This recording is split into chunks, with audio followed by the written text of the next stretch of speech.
Hello friends, अस्सलाम वालेकुम। दोस्तों, क्या आप जानते हैं कि एक ऐसा दारुल हुकूमत है जो लाखों लोगों के लिए बनाया गया था, लेकिन आज तक ये खाली पड़ा है। और ये कि अमेरिका ने एक ऐसा मेगा प्रोजेक्ट के लिए 17 बिलियन डॉलर ज़ाया किए जो कभी इस्तेमाल ही नहीं हुआ, और आज तक ये बिल्कुल बेकार पड़ा है। आज हम इस वीडियो में दुनिया के 4 सबसे बेकार मेगा प्रोजेक्ट के बारे में जानेंगे। तो चलिए स्टार्ट करते हैं। Number 4, inter state H3 highway. US की स्टेट हवाई में एक शहर है जो होनोलुलु के नाम से जाना जाता है। यहाँ एक 26 किलोमीटर तवील इंटर स्टेट H3 हाईवे इंतहाई शानदार मनाजिर में से एक है। ये हाईवे इतना ही मुतनाज़िया है जितना कि खूबसूरत है। ये पहली बार 1960 में दिफाई तहफ़्फ़ुज़ात को जहन में रखते हुए तजवीज़ किया गया था, जो यूएस नेवी की 2 bases Pearl Harbor naval base और मरीन कोर एयर स्टेशन को एक दूसरे से जोड़ता है। इसकी तामीर के ऐलान के फ़ौरन बाद वहाँ के मकामी लोगों ने शोर मचाना शुरू कर दिया, क्योंकि वो नहीं चाहते थे कि किसी भी वजह से इनके शहर की खूबसूरती ख़राब हो। इसी वजह से इस मंसूबे को गैर मुआयना मुद्दत तक रोक दिया गया।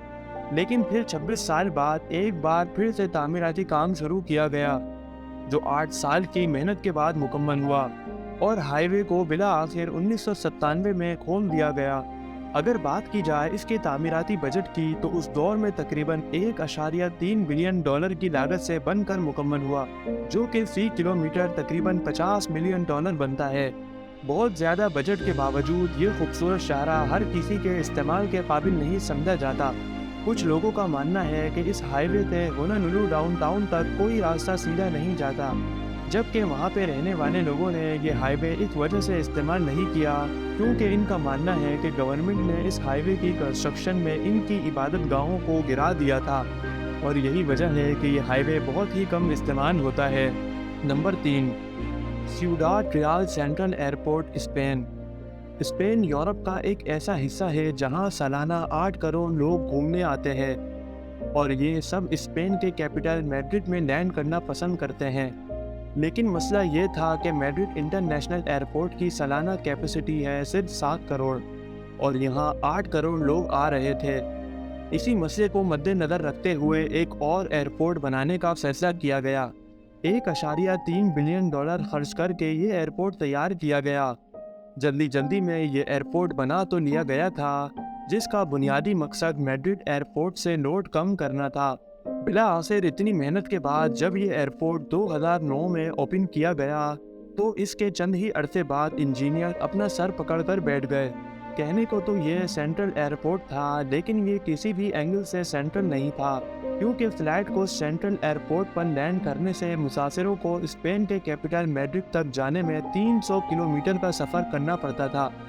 इसी वजह से टूरिस्ट ने इस एयरपोर्ट को रिजेक्ट कर दिया, और 2012 तक ये एयरपोर्ट बुरी तरह से दिवालिया हो गया। इसी को देखते हुए सिउडाड रियल सेंट्रल एयरपोर्ट को 2013 में नीलामी के लिए पेश किया गया, और 2019 में इस एयरपोर्ट को सिर्फ $12,000 में फ़रोख्त कर दिया गया, जो पाकिस्तानी 33,50,000 के बराबर बनते हैं। Number 2, नेपिडाओ, Myanmar. म्यांमार के एक साबिक फौजी क़यादत ने 2002 में खुफिया तौर पर नए कैपिटल की तामीर शुरू कर दी थी। वो म्यांमार का कैपिटल चेंज करना चाहते थे। ये कोई पहला मुल्क नहीं था जो अपना कैपिटल तब्दील कर रहा था। इससे पहले भी Nigeria, Russia, Pakistan, Brazil, Kazakhstan, Tanzania और भी बहुत से ममालिक अपने अपने कैपिटल चेंज कर चुके हैं। नवंबर 2005 वो साल था जब म्यांमार के साबिक फौजी लीडर ने अवाम के सामने अपने फैसले का ऐलान किया, लेकिन इन्होंने नए दारुल हुकूमत का नाम एक राज रखा। आखिरकार 4 महीने बाद इसने नए कैपिटल का नाम नेपिडाओ अनाउंस किया, जिसका मतलब बादशाह की रिहाइश गाह है।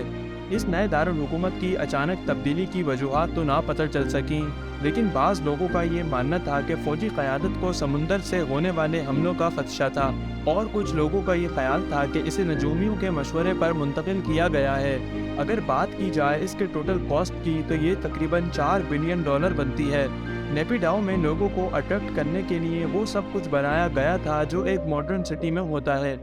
20 lane highway, 5 star hotel, golf course, museums, shopping malls, और यहाँ तक के पुराने कैपिटल में पाया जाने वाला पगोडा भी सेम टू सेम बनाया गया था। लेकिन इस कैपिटल में एक ज़रूरी चीज़ जो अभी तक गायब थी, اور وہ تھی آبادی۔ اس نئے دارالحکومت میں بہت ہی کم لوگ رہتے ہیں، جن میں گورنمنٹ کے لوگ اور کیپٹل شہر بننے سے پہلے کے چند لوگ موجود ہیں۔ 20 لین والی ہائی وے جو لاکھوں گاڑیوں کے لیے بنائی گئی تھی، وہ بالکل ویرانے کا منظر پیش کرتی دکھائی دیتی ہے۔ یہاں کا انٹرنیشنل ایئرپورٹ جو ہر سال 35 لاکھ مسافر کو سنبھال سکتا تھا، لیکن یہاں زیادہ سے زیادہ 15 سے 20 لوگ ہی سفر کرتے ہیں۔ $4 بلین کی لاگت سے تیار ہونے والا یہ شہر آج بالکل ویران پڑا ہے۔ Number 1، Yucca Mountain nuclear waste depository. اگر نیوکلیئر پاور پلانٹ کا ویسٹ مٹیریل صحیح طریقے سے نہ رکھا جائے تو یہ انسانوں کو بھی نقصان پہنچا سکتا ہے۔ ویسے تو امریکہ کا نیوکلیئر ویسٹ مٹیریل ڈرامز میں بھر کر رکھ لیا جاتا تھا، لیکن سائنسدانوں کا یہ ماننا تھا کہ اس خطرناک نیوکلیئر ویسٹ مٹیریل کو زمین میں گڑھا کھود کر رکھا جائے۔ 1980 کی دہائی میں امریکی حکام نے اس بڑھتے ہوئے مسئلے کا مستقل حل نکالا، اور 1987 میں نیواڈا میں یوکا ماؤنٹین کو بہترین آپشن کے طور پر دیکھا جانے لگا، اور یہ امریکہ کے سب سے زیادہ استعمال ہونے والے نیوکلیئر ٹیسٹنگ سائٹ سے کافی قریب تھا۔ لیکن کانگریس کے نمائندوں اور عام لوگوں نے اس خیال کی بھرپور مخالفت کی۔ مخالفت کے باوجود اس منصوبے کو 2002 میں منظوری مل گئی، اور محکمہ توانائی نے دوبارہ کام شروع کر دیا، اور پھر نواڈا شہر کے یوکا ماؤنٹین میں 300 میٹر نیچے ٹنل کھود کر پورے ملک کا نیوکلیئر ویسٹ وہیں رکھا جانے لگا۔ لیکن نواڈا کے لوگوں کا ماننا تھا کہ جب نواڈا میں کوئی نیوکلیئر پلانٹ ہی نہیں ہے تو پورے امریکہ کا نیوکلیئر ویسٹ یہیں پر ہی کیوں رکھا جا رہا ہے۔